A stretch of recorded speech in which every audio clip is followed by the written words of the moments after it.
दीपेंद्र हुड्डा ने कहा, अग्निवीर पर बीजेपी का यू टर्न, देखिए इस पूरी रिपोर्ट। होगा कि पिछले 3-4 दिन से तमाम अखबारों में, खबरों में एक बात आ रही है कि फ़ौज का इंटरनल सर्वे सेनाओं में किया गया है, जिसमें अग्निपथ योजना के बारे में बहुत सी खामियां, हमारे देश की सेनाएं बहुत सी खामियों का सामना कर रही हैं और इन खामियों को किस तरीके से ठीक किया जाए उसके बारे में अलग अलग अटकलें इन जो इंटरनल सर्वे, जो आर्मी का इंटरनल सर्वे जिसको कोट करके सारे अखबारों ने ये अपनी खबरें प्रकाशित करी हैं, उसमें कुछ बातें निकल के आई हैं कि जिन कदमों पर मंथन किया जा रहा है कि ऐसे कदम उठाए जाएं कि अग्निपथ योजना की जो खामियां हैं उनको, त्रुटियों कैसे दूर किया जाए, जिसमें उदाहरण के तौर पे कहा जा रहा है कि 4 साल से बढ़ाकर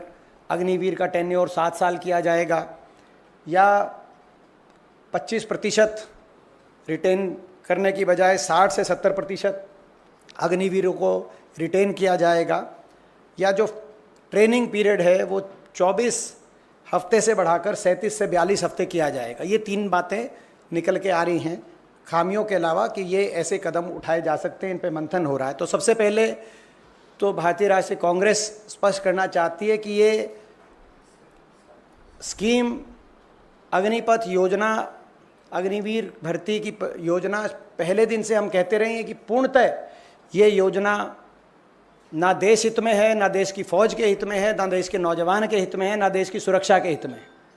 और हमारी पहले दिन से मांग रही है कि इस योजना को रोका जाए और फ़ौज की पक्की भर्ती दोबारा से शुरू करी जाए। और ये जो पार्शल रोल बैक की जो ये बातें आ रही हैं मीडिया में, हम इस तरह के अगर कोई सुझाव आ रहे हैं तो हम उनको रिजेक्ट करते हैं। सरकार इस योजना की खामियों को स्वीकार करते हुए अपनी गलती स्वीकारे और पूर्णतः इस योजना को वापस लिया जाए पूरी तरीके से।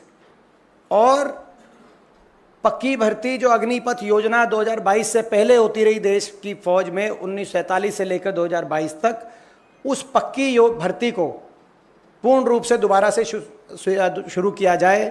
ये आधी अधूरी जो बातें चल रही हैं, इनसे काम चलने नहीं वाला।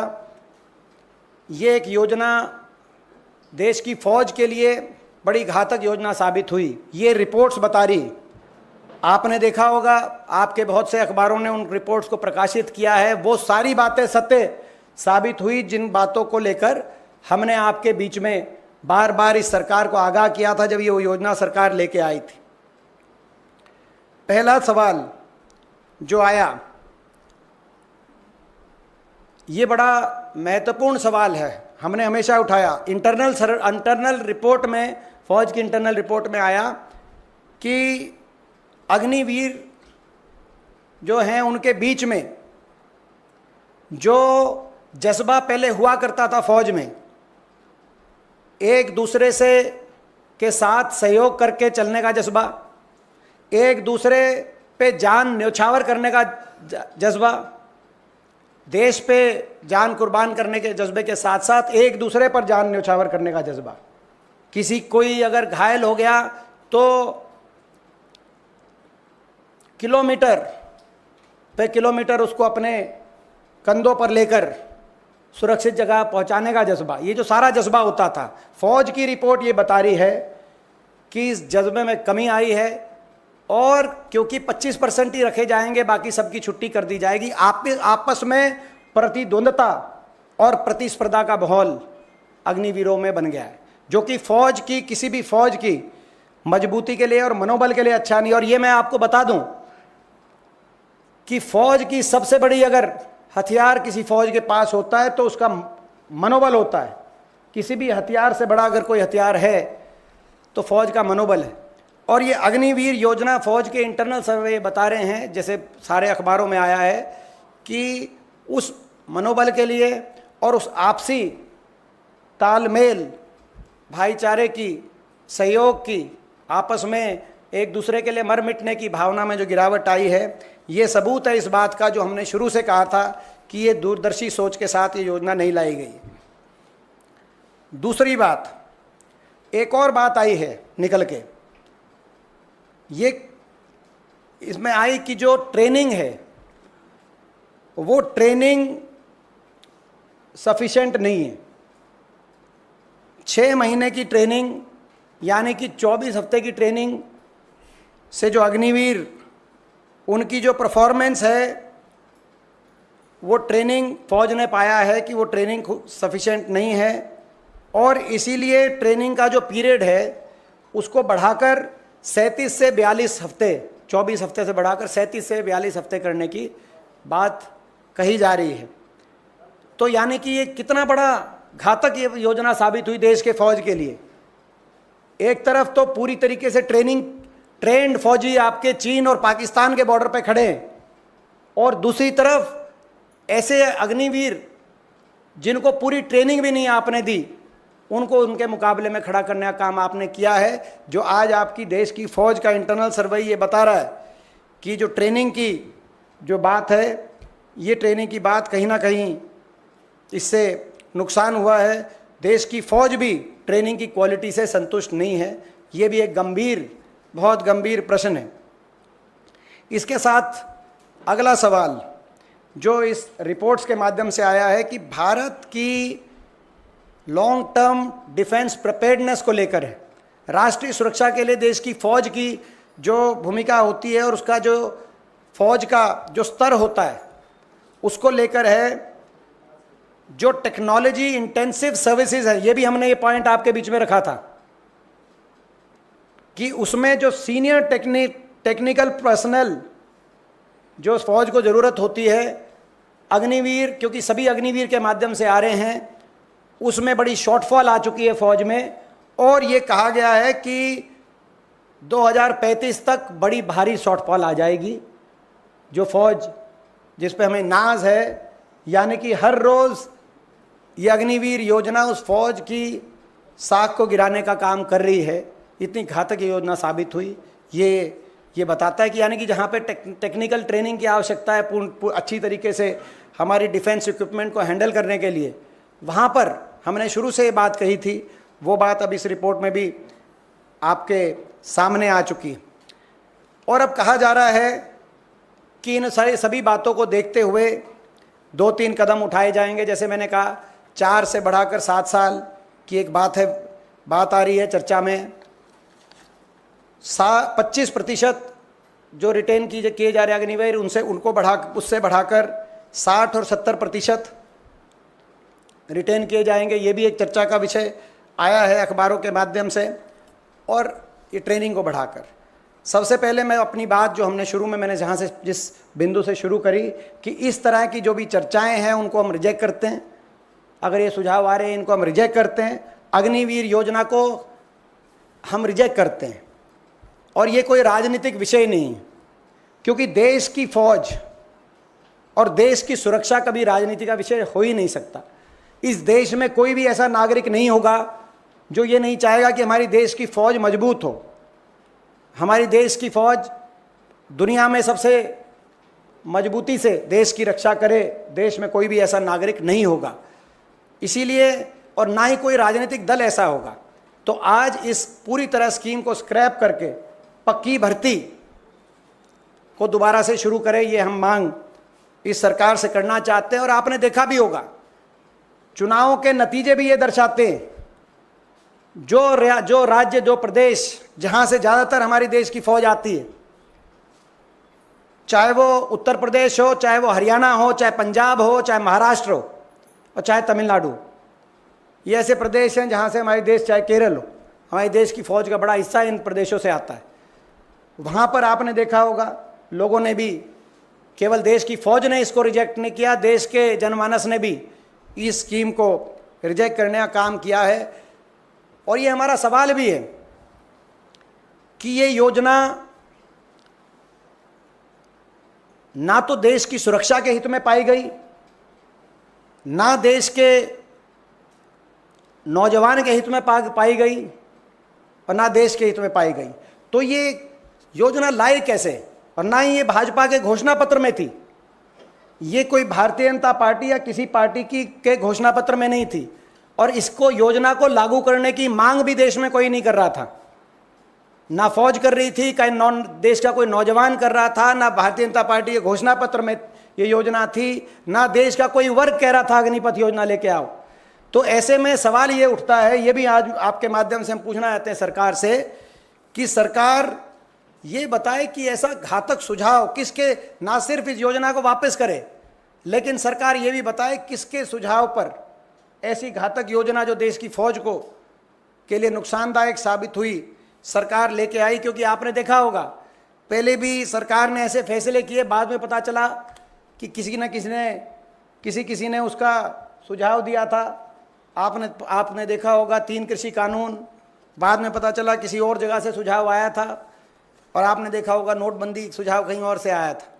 तो ये अग्निपथ योजना का सुझाव कहाँ से आया, ये भी सरकार सार्वजनिक करे कि जब घोषणा पत्र में नहीं था आपकी पार्टी के, फौज ने मांग नहीं करी थी, देश में किसी वर्ग ने कहीं से इसकी मांग नहीं उत्पन्न हुई थी, तो ये किसके कहने पे योजना ये लाई गई, ये भी सार्वजनिक किया जाए। हम मांग करते हैं देश की फौज, हमारे देश का गौरव, एक ऐसी फौज जिस पर हम सबको गर्व है और जिसने हमेशा देश के तिरंगे को ऊंचा रखने का काम किया है। देश की फौज वो फौज है, पक्की भर्ती से नियुक्त वो फौज। देश के 75 साल के इतिहास में उस फौज पर और फौज की भूमिका पर और फौज के शौर्य पे कोई प्रश्न चिन्ह नहीं लगाया जा सकता। 75 साल में सरकारें किसी भी पार्टी की रही होंगी, मगर तिरंगा हमेशा ऊंचा रहा है। चाहे 71 में इंदिरा जी के नेतृत्व वाली कांग्रेस पार्टी की सरकार के दौरान पाकिस्तान के 2 टुकड़े करके दुनिया के भूगोल को बदलने की बात रही हो, और चाहे 99 में उस समय चाहे एनडीए की सरकार थी, वाजपेयी जी प्रधानमंत्री थे, उस समय करगिल के चोटियों पर पाकिस्तान का शीश झुकाने की बात रही हो, देश की फौज ने, पक्की भर्ती से नियुक्त फौज ने हमेशा तिरंगे को ऊंचा रखा था। अब ऐसी क्या बात आई थी, कहाँ से सुझाव आया था, कौन सुझाव लेके आया कि ऐसी फौज जो हमेशा राजनीति से ऊपर रही, उस फौज की नियुक्ति की प्रक्रिया पे ऐसा घातक फैसला इस सरकार ने लिया, जिसके परिणाम वही आ रहे हैं जिनका आगाह हमने सरकार को किया था। ये हम सवाल पूछना चाहते हैं। इसमें एक दृष्टि है इसको लेकर, ये तो फौज का इंटरनल सर्वे है, फौज में जो खामियां देखी जा रही हैं, मगर दूसरी तरफ इसका दुष्परिणाम देश के नौजवान को जो भुगतना पड़ रहा है वो एक अलग अपनी जगह है। सबसे पहले जो अग्निवीर हैं, और इसीलिए हम कह रहे हैं 60-70% का क्या है, जो 30-40% रह जाएंगे, क्या वो अपनी छाती पे गोली नहीं लेना चाहते देश के लिए, और क्या उनको शहीदी का दर्जा आप नहीं दिलवाएंगे? इसीलिए हमने कहा कि पूरी 100% पक्की भर्ती होनी चाहिए, 60-70% का कोई मायने नहीं, पहली बात। दूसरी बात, जो रुचि कम हुई है देश के नौजवान में भर्ती के प्रति, वो पूर्णतः सरकार की ये विफलता, इस नीति की विफलता है। देश के नौजवान में देशभक्ति की कमी नहीं है, लेकिन आज तमाम उन राज्यों में जहाँ से फौज आया करती, वहाँ के स्टेडियम गांव के खाली हो गए, सड़कें गांव की खाली हो गई। नहीं तो सुबह 4-5 बजे उठकर जो रेस दंड बैठक लगाने के लिए होड़ लगा करती थी हमारे नौजवान में, देशभक्ति की भावना से लेस कि अपने देश के लिए मैं बॉर्डर पे जाके देश के लिए लड़ूंगा। आज उन राज्यों में देश के बॉर्डर के लिए लड़ने की तो होड़ कम हो गई, और डंकी के रास्ते अमेरिका के बॉर्डर कूद कर अमेरिका जाकर हरियाणा जैसे प्रदेशों में ये स्थिति आ गई है। आप अंदाज़ा लगाएं, हरियाणा में, मैं एक ही प्रदेश का उदाहरण दूंगा, हर साल 5,500 की पक्की भर्ती होती थी हमारे प्रदेश में, अब केवल 900 अग्निवीर लिए जा रहे हैं, जिसमें से 200 पक्के किए जाएंगे, 225, बाकी घर आ जाएंगे। कहाँ 5,500 की पक्की भर्ती, और कहाँ 225 पक्के किए जा रहे हैं। जहाँ देश के लिए अपनी जान कुर्बान करने का जहाँ जज्बा था जिस नौजवान में, आज वो अपनी जान की कुर्बानी की बाजी लगाकर डंकी के रास्ते, पनामा के जंगल से होते हुए अमेरिका का बॉर्डर क्रॉस करने की वहाँ का नौजवान सोच रहा है। ये स्थिति ला दी इस सरकार ने। आपने देखा होगा कि एक रिपोर्ट भी आई हरियाणा के नौजवान को लेकर, जिसमें रिपोर्ट में कहा, इंडिया एम्प्लॉयमेंट रिपोर्ट 2024, जिसमें कहा कि 55% पढ़े लिखे नौजवान हरियाणा प्रदेश के, हरियाणा से बाहर रोज़गार का सपना लिए हुए बाहर जाने के प्रयास में है या जा चुके। तो ये स्थिति बन गई। इसके लिए जिम्मेदार तो इसका एक पहलू फौज की में जो खामियां हैं, जो इसका जो रिपोर्ट्स में है, और दूसरा पहलू हमारे नौजवान के अरमानों पे को जो चकनाचूर करने का काम किया गया, देश का नौजवान उसकी देशभक्ति की भावना पे जो चोट पहुंचाने का काम किया गया, दूसरा पहलू वो है। और इसका तीसरा पहलू और अंतिम पहलू देश की फौज के प्रति जो देश की सरकार का रवैया रहा है जब से सरकार आई है, उस पर प्रश्न चिन्ह लग रहे हैं। अग्निवीर योजना बिना किसी चर्चा विचार विमर्श कर इतनी बड़ी देश की फौज, इसने दुनिया में आपका हमेशा गौरव बढ़ाया, उस फौज की प्रक्रिया बदल दी, कहीं कोई चर्चा नहीं। और इसी तरीके से आपने देखा होगा शपथ ग्रहण समारोह प्रधानमंत्री जी का और केंद्रीय मंत्रिमंडल का जो शपथ ग्रहण समारोह था, उस शपथ ग्रहण समारोह में आपने देखा होगा कि शायद ऐसा किसी देश, दुनिया के किसी देश में इस तरह से अपनी सेनाओं का इस तरह का अपमान कभी नहीं किया गया होगा कि 5वीं और 6ठी पंक्ति में CDS को और तीनों सेनाओं के अध्यक्षों को वहाँ पे जगह मिली, जबकि अगली पंक्तियों में देश के उद्योगपति, देश के अभिनेता, बिजनेसमैन और धनाढ़ श्रेणी के लोग अगली पंक्तियों में बैठे थे। ये कैसा देश का सम्मान है, कैसा देश की फौज का सम्मान है, ये कैसी देशभक्ति है। मैं आखिरी बात करके अपनी बात समाप्त करता हूं, फिर आप प्रश्न ले सकते हैं, आपके प्रश्न ले सकते हैं। ये देश की सरकार को, ये हम देश की सरकार को मैं चेतावनी देना चाहता हूं कि ये देश जय जवान, जय किसान और जय संविधान का देश है। इसको जय धनवान का देश हम नहीं बनने देंगे। देश में मजबूत विपक्ष है और दोबारा से कान खोल के ये सरकार सुन ले, ये जय जवान, जय किसान और जय संविधान का देश है। इसको हम जय धनवान का देश नहीं बनने देंगे। देश की सेना के अध्यक्षों की जो का मान सम्मान है वो केवल उन्हीं सेनाओं का नहीं है, प्रत्येक देशवासी का मान सम्मान है। उनका इस तरह का अपमान को हम स्वीकार नहीं करेंगे और अपनी मांग हमारी उस पर हम कायम हैं। जब ये संसद का सत्र आएगा, संपूर्ण विपक्ष इंडिया गठबंधन एकता से लड़ाई लड़ेगा और अग्निपथ योजना को वापस करा के ही दम लेगा। अब आपके प्रश्न। सवाल इसका ये है कि क्या भर्तियां निकल कम रही हैं, लोगों का रुझान कम है इसको देखते? इसमें दोनों ही बातें हैं जो आपने कहा। जैसे मैंने उदाहरण दिया हरियाणा का, ये हर प्रदेश का आंकड़ा हमारे पास उपलब्ध है और पूरे देश का भी आंकड़ा उपलब्ध है कि ना सिर्फ संख्या घटाई गई है, जैसे हरियाणा में हर प्रतिवर्ष औसतन 5,500 पक्की भर्ती 1947 से लेकर और 2020 तक, जब कोविड में 2 साल की ब्रेक आई और उसके बाद ये अग्निपथ योजना की 5,500 पक्की भर्ती की जाती थी हरियाणा से।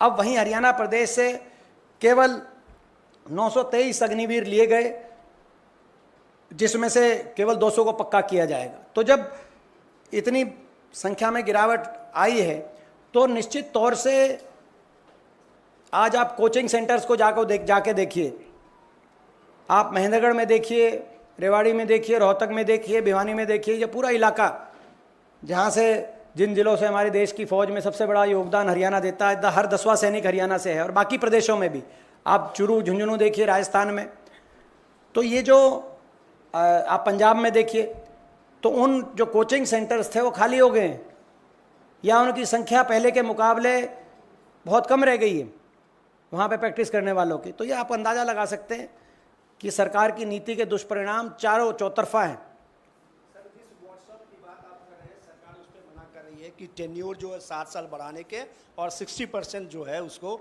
आगे अस्थायी करने की जो बात करी है, सरकार ने उसको मना कर दिया है। देखिए, ये सरकार में राजनाथ सिंह जी होंगे, उन्होंने कहा कि हम इस पे विचार कर रहे हैं, आत्ममंथन कर रहे हैं। राजनाथ सिंह जी अब वो जो है सरकार में, तो उनके पास सरकार की ओर से ही अधिकृत जवाब उनका माना जाए। बाकी भारतीय जनता पार्टी क्या कहती है, उनको आपस में इस बात को, राजनाथ सिंह जी ने क्या कहा, पहली बात, और केवल राजनाथ सिंह ही नहीं, मैं कहता हूं कि भारतीय जनता पार्टी के जो बाकी जो सहयोगी दल हैं, जनता दल यूनाइटेड और एलजेपी चिराग पासवान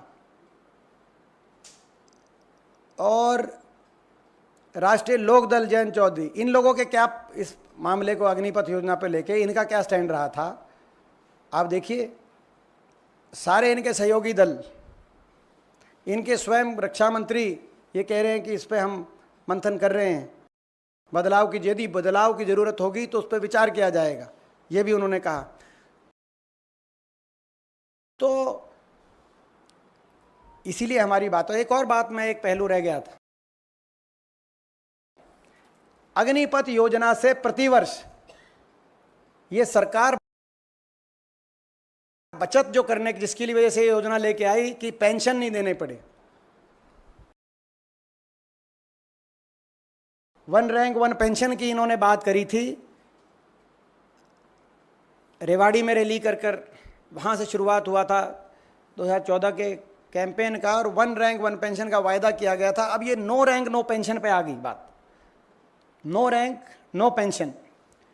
और नो रैंक नो पेंशन में एक साल में 1054 करोड़ रुपए की बचत हो रही है। 1054 करोड़,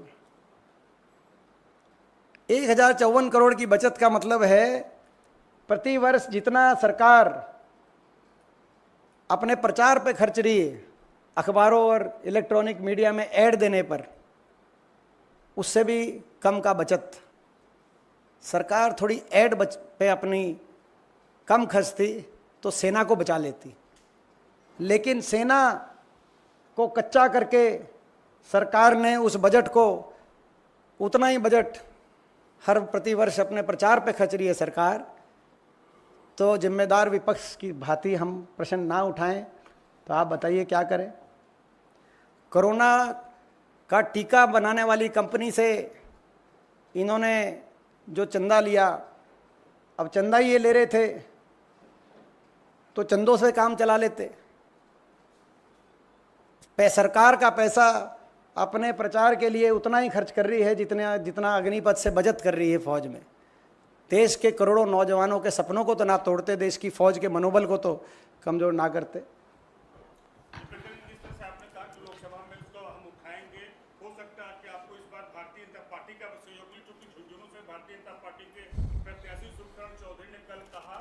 हमारी हार सबसे बड़ा कारण, जो हमारी सीटें कम आई है, सबसे बड़ा कारण अग्निवीर योजना का था। वो तो देखिए, मैंने जैसे कहा पहले दिन, देश में ये राजनीति से ऊपर बात है। कोई पार्टी, कोई दल, कोई नागरिक ये नहीं चाहता कि देश की फौज कमज़ोर हो। सब चाहते हैं देश की फौज मजबूत हो, देश की फौज का मनोबल अच्छा हो। तो मगर भारतीय जनता पार्टी के अंदर, आपने कहा कुछ लोग कह रहे हैं, वो जो चुनाव हारे हैं वो कह रहे हैं, वो जो जीते हैं उनको भी एहसास है, वो कह नहीं पा रहे, बेचारे जीत गए इसलिए भाजपा में, आपको पता है। लेकिन अगर कुछ लोग कह रहे हैं तो अच्छी बात है। जन भावना है ये, और ये जन भावना है, कोई हमारी भावना नहीं, कांग्रेस पार्टी की भावना नहीं है, ये देश की जन भावना है। आप लोग भी अभी जब नीचे हमसे बात करेंगे कहेंगे कि ये तो सही बात, तो ये देश की जन भावना है। जन भावना को स्वीकार करे सरकार, और अग्निपथ योजना को पूरी तरीके से वापस ले और पक्की भर्ती दोबारा शुरू करे, अपनी गलती को माने।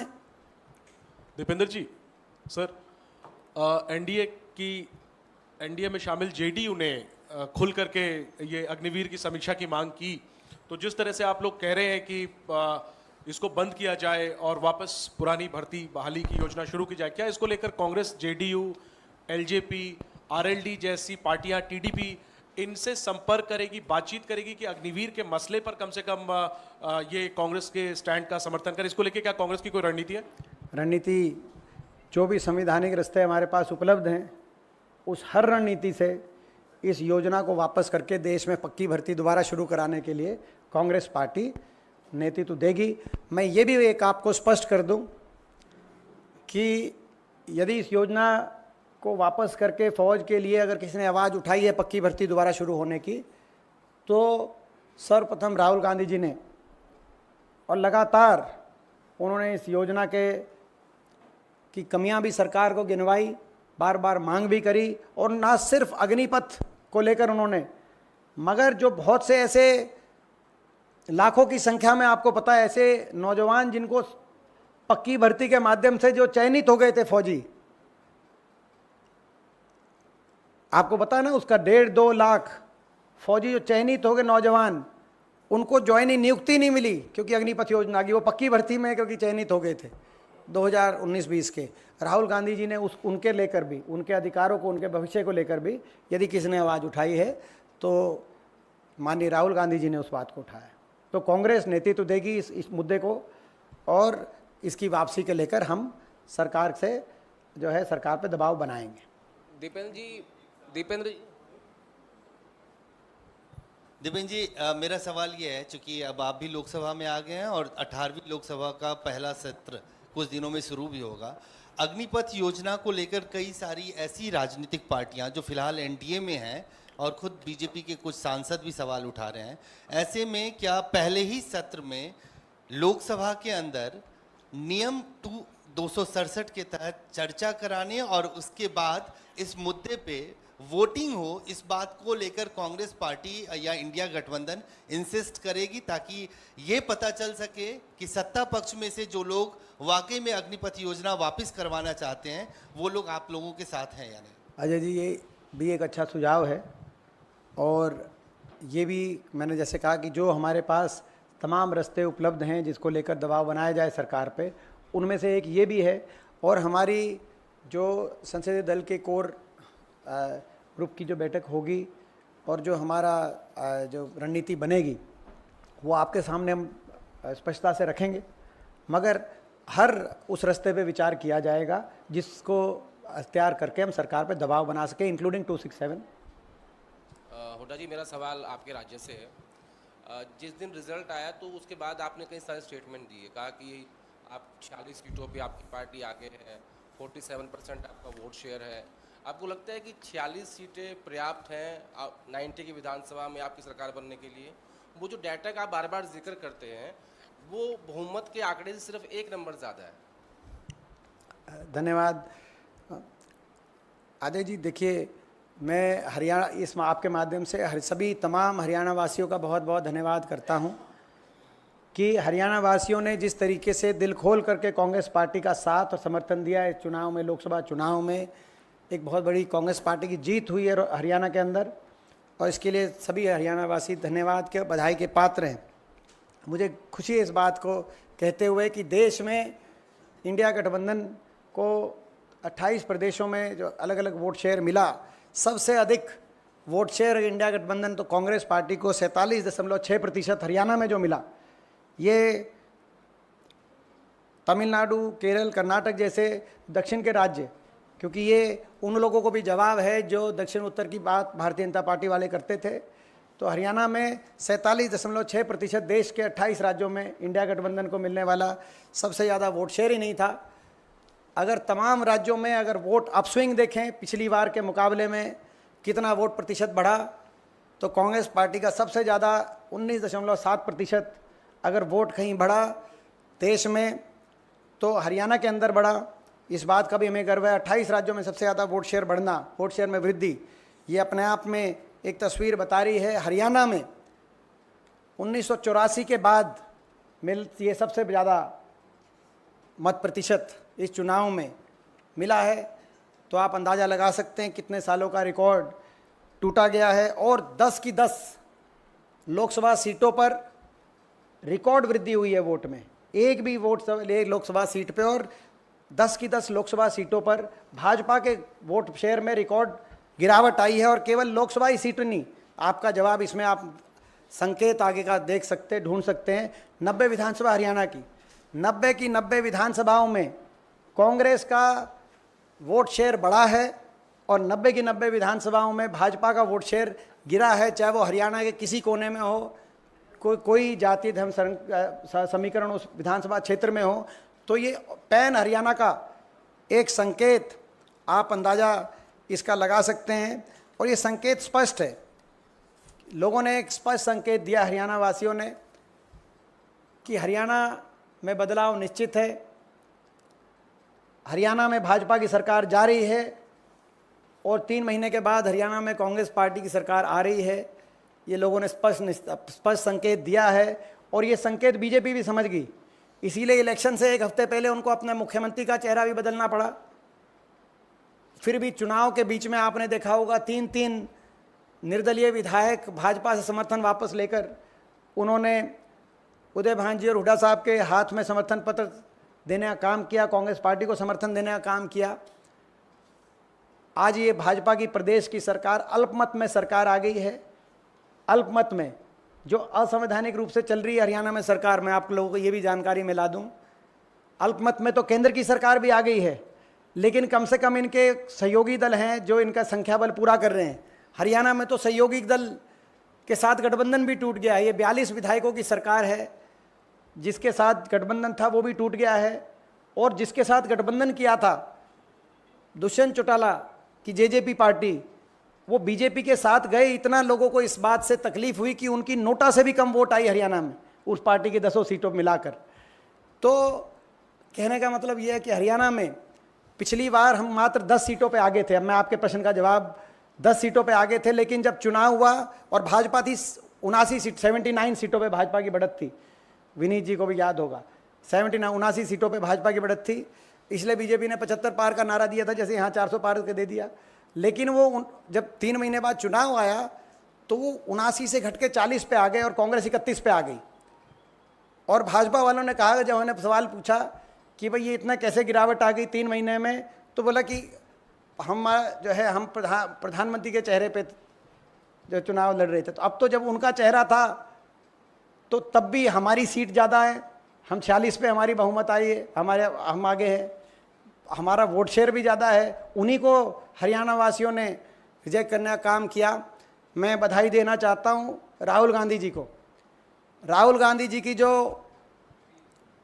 भारत जोड़ो यात्रा, वो भारत जोड़ो यात्रा हरियाणा में जब आई, उसी दिन से ये स्पष्ट हो गया था कि हरियाणा वासियों ने रुख बना जब आई उसी दिन से ये स्पष्ट हो गया था कि हरियाणा वासियों ने रुख बना लिया था कि हरियाणा वासी कांग्रेस पार्टी का साथ देंगे। और इसीलिए इन लोकसभा चुनावों में भाजपा को करारी हार देने का हमने काम किया है। दीपेंद्र जी, मोहित शुक्ला हूँ। मेरा सवाल आपके पहले विषय से है जिसको आपने उठाया, ट्रेन एक्सीडेंट को लेकर। केंद्र सरकार ने, अगर हम आज के समय में देखें, 1 लाख किलोमीटर का रेल नेटवर्क है पूरे देश में। केंद्र सरकार ने 2027-28 के लिए 34,000 किलोमीटर में कवच को लगाने का निर्णय लिया है कि 2027-28 तक 34,000 किलोमीटर में कवच लगाया जाएगा, जबकि 2022-23 के आंकड़े ये कहते हैं कि कुल 2,000 किलोमीटर के लिए ही केंद्र सरकार ने कवच लगाने के लिए अब तक पैसा दिया है। तो जिस तरीके से सेना के बजट में कटौती हो, अग्निवीर योजना हो, और ठीक उसी तरीके से रेलवे की सुरक्षा और बजट में कटौती किस ओर इशारा करती है? ये इशारा इस तौर कर रही है कि ये भाजपा हमारे देश के प्रजातंत्र को देश में प्रचार तंत्र की ओर धकेलना चाह रही है कि बजट काटो, और वो बजट अपने प्रचार में, मैंने जैसे कहा कि अग्निपथ योजना में जितनी सेविंग कर रहे हैं फौजियों की पेंशन काट के, उससे ज़्यादा अपने हर साल प्रचार में कर रहे हैं खर्च। तो ये प्रजातंत्र नहीं, प्रचार तंत्र की तरफ ये भाजपा की नीति रही है। और ये रेलवे की जो आपने बात करी, ये भी ज्वलंत उदाहरण है कि लगातार ये जो एक्सीडेंट हो रहे हैं पूरे देश में, ये दर्दनाक दुखदाई हैं और ख़ास तौर पे ये पीड़ादायक इसीलिए हैं कि भारतीय जनता पार्टी बड़े बड़े इश्तिहार निकालती है। अगर कुछ रेल में कोई एक डब्बा भी बन जाए तो उस डब्बे का भी एडवर्टाइज करने का काम करती है। लेकिन हकीकत जो आपके साथ जो आज आंकड़े बता रहे हैं कि कवच योजना केवल 2000 किलोमीटर के लिए, जबकि कहा गया कि हम 34,000 किलोमीटर के लिए लाएंगे योजना और 2000 किलोमीटर का बजट दिया गया।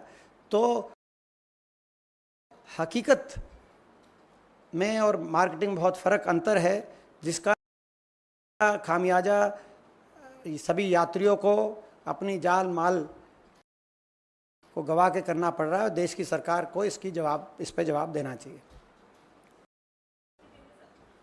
दीपेंद्र सर, मेरे दो सवाल हैं सर। एक पहला सवाल ईवीएम को लेकर है। जिस तरह से लगातार आप लोग सवाल खड़े कर रहे थे, कल एलोन मस्क का भी बयान आया, जो न्यूज़ रिपोर्ट आप लोगों की तरफ से कोट की गई थी, अब उनका क्लैरिफिकेशन आ गया है और उन्होंने बोला है कि ये गलत इन्फॉर्मेशन थी, कोई ओटीपी की रिक्वायरमेंट नहीं होती है। ईसी ऑफिशियल की तरफ से भी ये बता दिया गया है कि ये फेक न्यूज़ थी। तो क्या कांग्रेस पार्टी का अब स्टैंड है, क्योंकि आप लोगों ने यही न्यूज़ रिपोर्ट जो थी वो कोट की थी। सेकंड क्वेश्चन सर, आपके स्टेट से रिलेटेड है। आप लोगों का वोट परसेंटेज बढ़ा है, असेंबली इलेक्शंस की तैयारी आप लोग करें, लेकिन उससे ठीक पहले आप ही के कुछ नेताओं की तरफ से बयान आ रहे हैं, कह रहे हैं कि टिकट डिस्ट्रीब्यूशन जो था वो ठीक नहीं हुआ था और उसी के कारण से हम उतना परफॉर्म नहीं कर पाए जितना कांग्रेस पार्टी कर सकती थी ज़मीनी स्तर पे। किरण चौधरी, कुमारी शैलजा, जैसे कई नेताओं के बयान आए हैं सर। देखिए, पहली बात जो आपने कहा कि ईवीएम की बात जहाँ तक है, हमारी पार्टी का एक स्टैंड रहा है, हमारे नेतृत्व का इस पर एक बड़ा स्पष्ट स्टैंड रहा है कि चुनाव की किसी भी प्रजातंत्र, खास तौर पे देश जो हमारा दुनिया का सबसे खूबसूरत प्रजातंत्र है, उसमें चुनाव प्रक्रिया की साख पे प्रश्न चिन्ह नहीं उठने चाहिए। ये जिम्मेदारी देश की इलेक्शन कमीशन को निभानी चाहिए। देश के इलेक्शन कमीशन को इस रूप से अपनी जिम्मेदारी वो निभाए कि कहीं भी कोई प्रश्न उठने की गुंजाइश ही ना हो। ये जिम्मेदारी है देश के इलेक्शन कमीशन की। लेकिन यहाँ तो इलेक्शन कमीशन की भूमिकाओं पे ही प्रश्न उठते हैं। चुनाव की प्रक्रिया को लेकर अनेक प्रश्न उठते हैं। पिछला मेरा स्वयं का पिछला लोकसभा चुनाव का जिस रूप से जो है कई गिनती प्रक्रिया हुई थी, वो प्रश्न चिन्ह आज भी मेरे मस्तिष्क में है।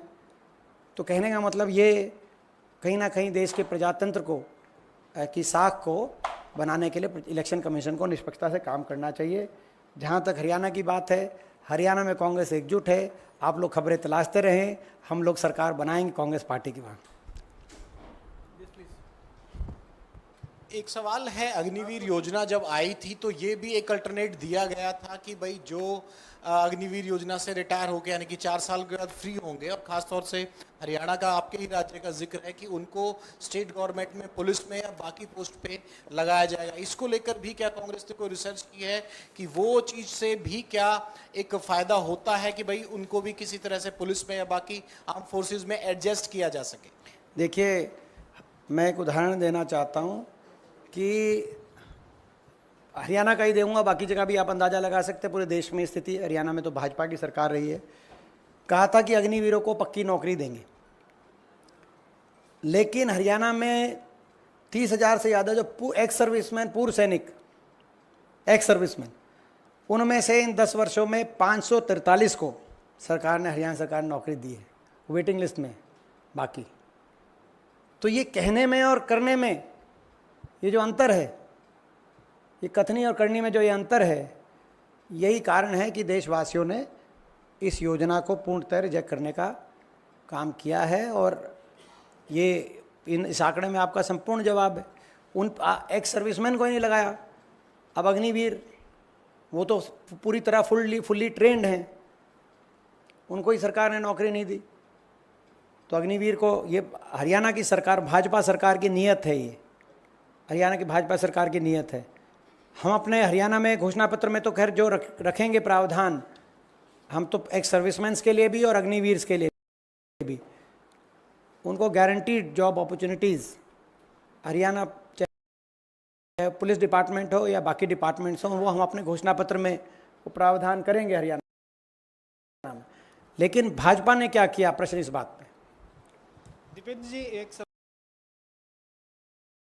मेरा है कि जब अग्निवीर योजना आई थी तो सरकार की तरफ से ये कहा गया था कि इससे जो एवरेज एज है फौज का वो कम होगा। क्या आपको लगता है कि उसका कुछ फायदा अग्निवीर का फौज के एवरेज एज पे पड़ा है? देखिए, ये हमने उस समय भी कहा था कि फौज में जोश और होश के मिश्रण से किसी देश की फौज मजबूत होती है, और अनुभव, ट्रेनिंग और जो बाकी फैक्टर्स जो अभी मैंने कहा कि भाई अपने भविष्य को लेकर निश्चितता, उससे मनोबल पे सीधा प्रभाव पड़ता है। जो सबसे बड़ी बात जो मैंने पहली फाइंडिंग बताई, जो पहली फाइंडिंग लिखी गई इस इंटरनल रिपोर्ट की, जो फाइंडिंग आई कि आपस में प्रतिद्वंदता और प्रतिस्पर्धा ज़्यादा है। पहले आपस में सहयोग, आपस में एक दूसरे पे जान न्यौछावर करने की भावना, एक दूसरे के लिए मरने मिटने की भावना, देश के लिए मरने मिटने की भावना ज़्यादा थी। तो आज ये देश की जो फौज है, उस फौज में जो कमराडरी जिसको कहते हैं, कोहेसिवनेस जिसे कहते हैं, उसकी जगह एक्सट्रीम कम्पिटिटिवनेस ला दी इन्होंने, तो नष्ट कर दी उस मनोबल को, उस भावना को, उस फैब्रिक को नष्ट कर दिया। तो यही कारण है कि फौज की जो एवरेज एज हमारी पहले थी, उस एवरेज एज में दोनों ही का मिश्रण था, एक्सपीरियंस्ड का भी था और हमारे जो रिक्रूट होकर नए फौजी आते थे उनका भी था, और इसीलिए हमारे देश की फौज महान कहलाई गई। Thank you.